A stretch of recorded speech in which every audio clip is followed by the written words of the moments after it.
Ayon sa DFA o Department of Foreign Affairs, sa kabila ng birada ni Pangulong Duterte laban sa Amerika, wala raw nagbago sa foreign policy ng Pilipinas. Pero puna ng dating ambassador ng Pilipinas sa Amerika kumpara sa matapang na mapahayag ng Pangulo laban sa Amerika, tila ingat naman daw ang Pangulo sa relasyon natin sa China. May report si Sandra Aguinaldo.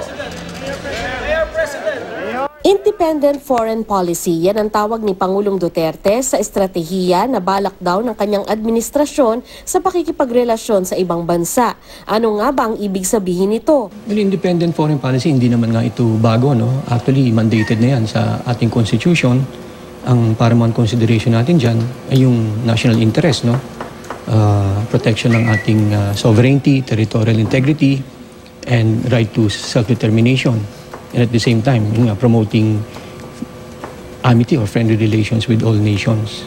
Giit ng DFA, sa kabila ng maanghang na pahayag ni Duterte laban sa mga Amerikano, hindi naman daw masasabing nagbago na ang foreign policy ng Pilipinas. Sa speech ni Duterte kahapon, nagpahiwatig ito sa gusto niyang mangyari. We are not cutting umbilical cords, but I would not also want to place my country in jeopardy.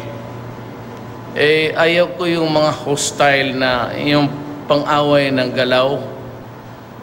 For example, China knows that we are really entitled. Hindi naman, wala tayong magbulahan.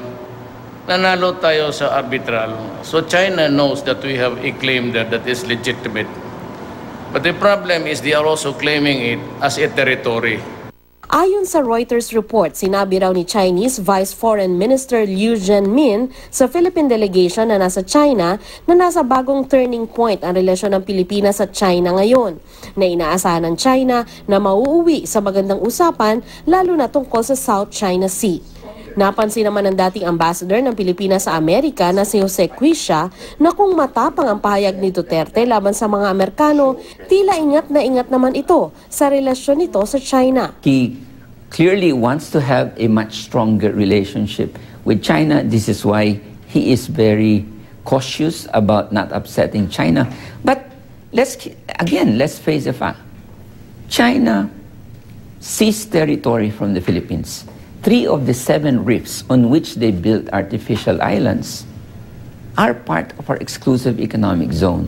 And yet, our government is very nice to China, is very kind to China.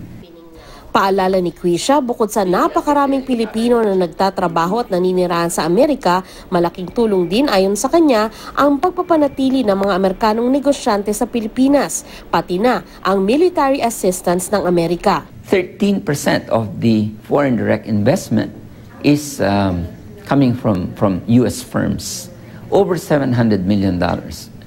When you look at total investment of American firms over the past decades, over $5 billion, how much do we get from China? Very, very small amounts. How many American firms are operating in the Philippines? Over 600. How many Chinese firms?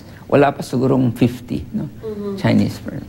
May kanya-kanyang pananaw naman ang mga mambabatas. On the other hand, bibigyan ho tayo ng economic offer, no? Building railways in Mindanao, donating rehabilitation centers. So, hard and soft tactics ng China.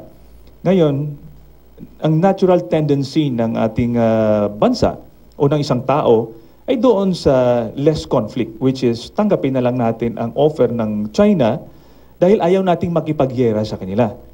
But the point is, pumasok tayo sa strategy ng China.